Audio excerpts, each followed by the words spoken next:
பேர் அமுதாங்க. நாங்கள் திருப்பத்தூர் மாவட்டங்க. தருமபுரி அங்கேருந்து இங்கே வந்து தாங்க ஆஸ்பத்திரி பார்த்தோம். அக்கா பிள்ளைக்கு தான் பார்த்தோம். டெஸ்ட்டு பேபி பண்ணியிருக்கிறோம். 10 வருஷமாக அவங்களுக்கு கல்யாணம் ஆகி குழந்தை இல்லைங்க. இப்போ இங்கே வந்துட்டு பார்த்தது ஆரம்பத்துலேருந்தே பார்த்தாங்க. மீனாட்சி ஹாஸ்பிட்டலுங்க. மீனாட்சி ஹாஸ்பிட்டலில் தான் பார்த்ததுங்க.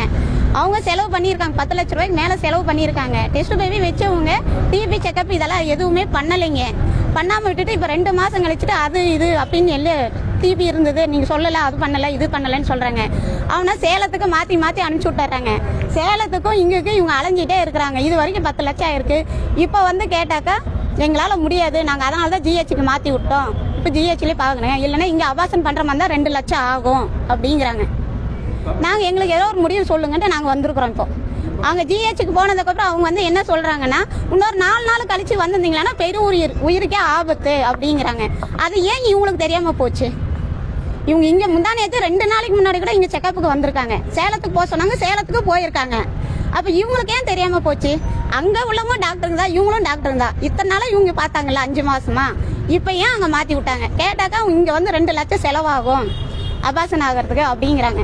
10 லட்சம் செலவு பண்ணவங்களுக்கு இந்த அபாசன் பண்ணுறதுக்கு அந்த 2 லட்சம் பண்ண மாட்டாங்களா? இப்போ வந்து நாங்கள் கேட்டாக்கா நீ கேட்காத நான் கேட்காதன்னு யாரும் கேட்கக்கூடாது, கட்டின புருஷன் மட்டும் தான் கேட்கணும் அப்படிங்கிறாங்க. அதனால இப்போ நாங்கள் கேட்டதுக்கு ஒரு பதிலும் சொல்லலை. உங்களால் என்ன பண்ண முடியுமோ பண்ணிக்கோங்க அப்படிங்கிறாங்க. நாங்கள் என்ன பண்ணுறதுன்னு தெரியாமல் தான் இப்போ இங்கே வந்து உட்காந்துருக்குறோம். வெளியில் டாக்டர் மேடம் தான் பார்த்து கேட்டோம். அடுத்தது நாங்கள் என்ன பண்ணுறதுன்னு தெரியாமல் தான் இங்கே வாசலில் உட்காந்துருக்கோம். அதே தான் நானும் கேட்குறேங்க. அதை கேட்டால் தான் உங்களால் என்ன பண்ண முடியுமோ பண்ணிக்கோங்க, நான் கரெக்டான ட்ரீட்மெண்ட் தான் நான் பார்த்தேன் அப்படிங்கிறாங்க. நீங்கள் கரெக்டாக பார்த்தவங்க உங்களுக்கு 2வது மாதமே தெரிஞ்சிருக்கும்ல குழந்தைக்கு அது சரியில்லை இது சரியில்லைன்னு. அந்த 2வது மாதமே நீங்கள் சொல்லியிருந்தீங்களா நாங்கள் அப்போவே அபாசன் பண்ணிட்டு நாங்கள் போயிருப்போம்ல. ஏன் 5-6 மாதத்து வரைக்கும் விட்டு வச்சுருக்கீங்க? அன்னைக்கே சொல்லியிருந்தா வேணான்னு சொல்லிட்டு இதோட போச்சுன்னு போயிருக்கலாம். இப்போ அதுக்கப்புறம் தானே இவ்வளோ செலவாயிருக்கு. இப்போ எத்தனை மாதம் கன்சீவ் பண்ணாங்க? இப்போ 5 மாதம் முடிய போகுதுங்க. இப்போ குழந்தை ஆகாதுன்னு சொல்லிட்டாங்க ஜிஹெச்சில். அது தெரிஞ்சவங்களுக்கு இவங்களுக்கு ஏன் தெரியாமல் போச்சு? கேட்டால் நான் ஒரு வாரத்துக்கு முன்னாடி கவர்மெண்ட் நர்ஸுக்கு உங்கள் ஊருக்கு நான் ஃபோன் பண்ணி சொல்லிட்டேன், அது அப்படி இருக்குது இப்படி இருக்குன்னு. அவங்க வந்து சொன்னாங்களே, நீங்கள் ஏன் வரல அப்படிங்கிறாங்க. அவங்க வந்துக்கிட்டே தான் இருக்கிறாங்க இந்த வாரம் ஃபுல்லா. இங்கே வந்தாக்கா சேலத்துக்கு மாற்றி விட்றாங்க. சேலத்துக்கு போயிட்டு வந்தாக்கா இங்கே வந்தாக்கா நீங்கள் ஜிஹெச்சில் போய் பார்த்துக்கோங்க அப்படிங்கிறாங்க.